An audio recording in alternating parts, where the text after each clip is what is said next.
दिल्ली की सड़क पर हिंदू लड़के की दर्दनाक हत्या।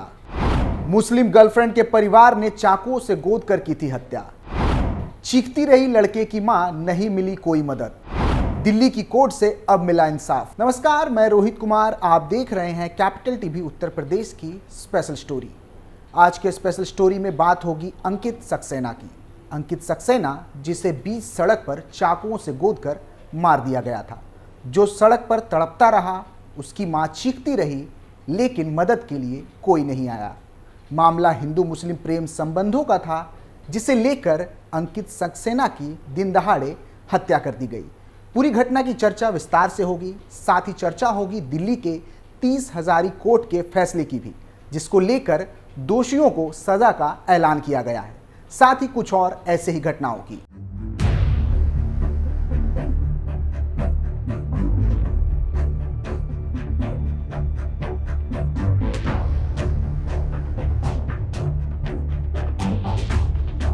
शुरुआत करते हैं कोर्ट के अहम फैसले से। दिल्ली के बहुचर्चित अंकित सक्सेना मर्डर केस में गुरुवार 7 मार्च 2024 को 3 दोषियों को उम्र कैद की सजा सुनाई है। 23 साल के अंकित की फरवरी 2018 में पश्चिमी दिल्ली के रघुवीर नगर में हत्या कर दी गई थी। अंकित की गर्लफ्रेंड शहजादी के माता पिता और चाचा ने सरे बाजार चाकुओं से गोद कर अंकित को मौत के घाट उतार दिया था। अब कोर्ट ने अकबर अली, लड़की के पिता, शहनाज बेगम, लड़की की मां, और मोहम्मद सलीम, लड़की के चाचा को उम्र कैद की सजा के साथ साथ 50-50 हज़ार रुपये का जुर्माना भी लगाया है। एडिशनल सेशन जज सुनील कुमार शर्मा ने तीनों को उम्र कैद की सजा सुनाई। सजा के तौर पर अब अकबर अली और मोहम्मद सलीम को उम्र कैद की सजा दी गई है। साथ ही शहनाज बेगम को हत्या में सहयोग देने और अंकित की मां पर हमला करने के मामले में उम्र कैद की सजा सुनाई है। इस मामले में कोर्ट ने तीनों को दोषी पाते हुए 23 दिसंबर 2018 को सुनवाई पूरी कर ली थी और फैसले को सुरक्षित रख लिया था। इसके बाद अब तीनों को सजा सुनाई गई है। कोर्ट ने आईपीसी की धारा 302 और 34 के तहत हत्यारों को उम्र कैद की सजा सुनाई है। वहीं अंकित की मां कमलेश सक्सेना पर जानलेवा हमला करने के मामले में शहनाज बेगम को धारा 323 के तहत दोषी ठहराते हुए सजा सुनाई गई है। अंकित की मां उस हत्याकांड के समय अपने बेटे को बचाने की कोशिश कर रही थी। अंकित के मां ने मांगी फांसी की सजा। इस मामले में अंकित की मां कमलेश सक्सेना ने दोषियों के लिए फांसी की सजा की मांग की है।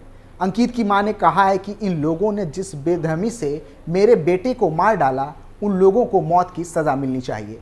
गौरतलब है कि 1 फरवरी 2018 को 23 वर्षीय फोटोग्राफर अंकित को उसकी 20 वर्षीय प्रेमिका के परिवार ने पश्चिमी दिल्ली के रघुवीर नगर में खुलेआम मार डाला था। पुलिस ने कहा था कि अंकित को अकबर अली, शहनाज बेगम, उनके नाबालिग बेटे और चाचा मोहम्मद सलीम ने 10 से 15 मिनट तक पीटा था। पुलिस ने यह भी कहा कि जब ये लोग अंकित के साथ बहस कर रहे थे, अंकित के माता पिता और दोस्त उसके बचाव में आए, पर इन लोगों ने अंकित की मां के साथ भी मारपीट की। उन्होंने अंकित को बकरा काटने वाले बड़े चाकू से गोद डाला। इसके बाद जब अंकित को ई रिक्शा के माध्यम से अस्पताल पहुंचाया गया तो डॉक्टरों ने अंकित को मृत घोषित कर दिया था। अंकित की मां फैसले से खुश नहीं, करेगी हाई कोर्ट का रुख। अंकित हत्याकांड मामले में 30 हजारी अदालत के फैसले से उनकी मां संतुष्ट नहीं है। बेटे को उचित न्याय दिलाने के लिए अब वह उच्च न्यायालय का रुख करेगी। अंकित सक्सेना की मां ने बृहस्पतिवार को अदालत की ओर से उनके बेटे के दिन दहाड़े हत्या के मामले में 3 लोगों को आजीवन कारावास की सजा सुनाए पर कहा है कि वह अपने बेटे के हत्यारे के लिए मौत की सजा से कम कुछ भी नहीं चाहती थी। सब कुछ खो दिया, लेकिन वे सलाखों के पीछे भी अपने जीवन का आनंद ले रहे हैं। सजा प्राप्त कैदी को फांसी दिए जाने के बाद ही उन्हें न्याय मिलेगा। कमलेश ने कहा कि वह अदालत के फैसले से संतुष्ट नहीं है। उन्होंने उच्च न्यायालय में मामला बढ़ाने पर कहा कि निश्चित रूप से वह उच्च न्यायालयों में जाएगी। दोषियों पर लगाए गए जुर्माने के बारे में बात करते हुए उन्होंने कहा कि जुर्माना राशि भी बहुत कम है, यही नहीं मुआवजे की राशि भी बहुत कम है। उन्होंने कहा कि बेटा पैसे से नहीं आने वाला। 30 हजारी अदालत ने सक्सेना की प्रेमिका शहजादी के माता पिता अकबर अली और शहनाज बेगम और मामा मोहम्मद सलीम को उम्र कैद की सजा सुनाई और उन पर 50 हज़ार रुपये का जुर्माना भी लगाया। बता दें कि हिंदू मुस्लिम प्रेम प्रसंग को लेकर अक्सर ऐसे मामले सामने आते रहते हैं। ऐसा ही एक खौफनाक मामला हैदराबाद से सामने आया था, जहां अपनी पत्नी के साथ बाइक पर घर जा रहे एक युवक को लोहे की रॉड से पीट कर उसकी हत्या कर दी गई थी। यह पूरी वारदात कैमरे में कैद हो गई थी। पुलिस का कहना था कि 25 वर्षीय कार विक्रेता को उसकी मुस्लिम पत्नी के भाई और रिश्तेदारों ने पीट पीट कर मार डाला। बता दें कि नागराजू और सुल्ताना ने अपने परिवार की मर्जी के खिलाफ जाकर शादी की थी। रात करीब 8:45 पर दंपति अपनी बाइक पर घर से निकले ही थे कि दो लोगों ने उन्हें रोका, नागराजू को घसीटा और लोहे की रॉड और चाकुओं से हमला कर दिया। सिक्योरिटी फुटेज में देखा जा सकता है कि भीड़ तेजी से मौके पर जमा हो रही थी, लेकिन कोई भी उन्हें रोकने की कोशिश नहीं कर रहा था। साथ ही कई लोग अपने मोबाइल फोन से वारदात को कैमरे में कैद कर रहे थे। वीडियो में नागराजू जल्द ही बेजान दिखाई दिया। उनका सिर खून से सना हुआ था।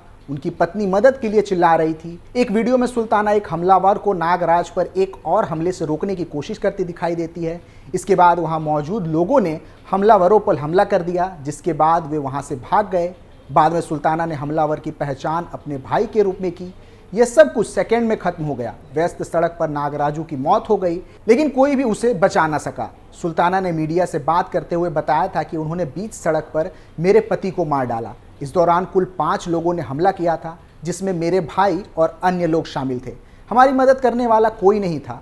मैंने सभी से भीख मांगी। उन्होंने मेरी आंखों के सामने उसे मार डाला और लोग कुछ नहीं कर सके। उन्होंने केवल देखा। यह उनकी आंखों के सामने होता रहा, लेकिन कोई आगे नहीं आया। इस दौरान मैं उस पर गिर गई ताकि मैं उसे बचा सकूं, लेकिन उन्होंने मुझे दूर कर दिया। उन्होंने उसे लोहे की छड़ों से मारा और उसका सिर फोड़ दिया। बता दें कि नागराजू और सुल्ताना ने 31 जनवरी को आर्य समाज में शादी की थी। वे एक दूसरे को 10वीं कक्षा से जानते थे, लेकिन उनका परिवार उनके धर्म से बाहर शादी करने के खिलाफ था। शादी के बाद सुल्ताना ने अपना नाम बदलकर पल्लवी रख लिया था। जानकारी के अनुसार उसके परिवार ने कथित तौर पर नागराजू को धमकी दी थी और सुल्ताना से दूर रहने के लिए कहा था। नागराजू की बहन रमा देवी ने बताया था कि हमने लड़की के परिवार द्वारा जान से मारने की धमकी पर पुलिस में शिकायत दर्ज कराई थी। पुलिस की लापरवाही के कारण मैंने अपने भाई को खो दिया। वह परिवार का एकमात्र कमाने वाला था। कर्नाटक के विजयपुरा से भी एक ऐसी घटना सामने आई थी, जहां एक मुस्लिम महिला के परिजनों ने एक हिंदू लड़के की हत्या कर दी थी। पुलिस के मुताबिक रवि निर्मगी नाम का 34 वर्षीय व्यक्ति अचानक से लापता हो गया था। उसके परिवार ने शिकायत दर्ज कराई और आशंका व्यक्त की कि मुस्लिम महिला के रिश्तेदारों ने उसे मार डाला होगा। मृतक के भाई ने मीडिया से बात करते हुए बताया था कि उसी शाम हमें एक महिला का फोन आया, जिसमें कहा गया था कि लड़के की जान को खतरा हो सकता है, जिसके बाद हमने पुलिस को सूचना दी। पुलिस ने बताया था कि इस मामले की जांच परिवार द्वारा गुमशुदगी की शिकायत दर्ज कराने के बाद शुरू की गई थी।